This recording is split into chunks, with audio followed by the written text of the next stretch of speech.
Wow, দেখেন তো এটা কার লাগবে আপুরা, তাড়াতাড়ি করে স্ক্রিনশট নেন।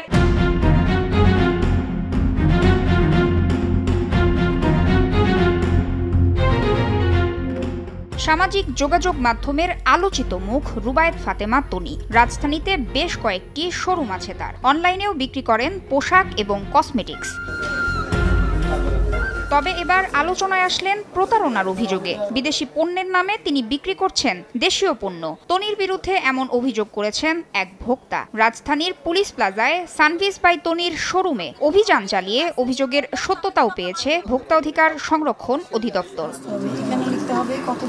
অভিযানে পণ্য আমদানির কাগজ দেখাতে ব্যর্থ হয় বিক্রেতা। ভোক্তা অধিকার জানায়, তৈরি পোশাক বিক্রির লাইসেন্স নিয়ে অবৈধভাবে বিভিন্ন কসমেটিক্সও বিক্রি করা হতো এই আউটলেটে।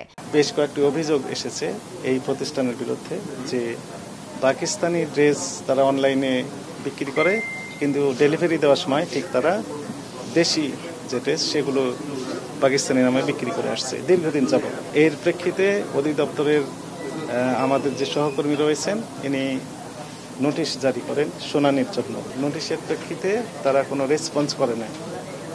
আমাদের কাছে সন্দেহ হচ্ছিল এই কারণে যে যেহেতু তারা নোটিশ পাওয়ার পরও কোনো রেসপন্স করছে না, তাহলে অভিযোগের সত্যতা হয়তো যথাযথ হতে পারে।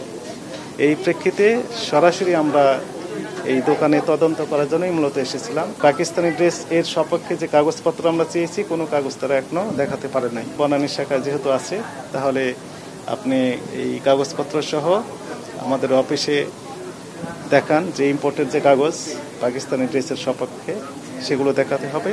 একই সাথে তারা কেন শুনানিতে অনুপস্থিত ছিল, রেসপন্স করে নাই, সেই ব্যাখ্যাটাও তাদেরকে দিতে হবে।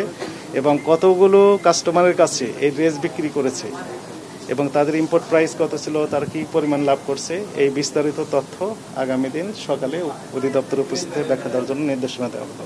পরে পুলিশ প্লাজায় সানভিস বাই তনির আউটলেটটি বন্ধ রাখার নির্দেশনা দেয় ভোক্তা সংরক্ষণ অধিদপ্তর। তাসনিয়া নিশাত, মিম, সময় সংবাদ, ঢাকা।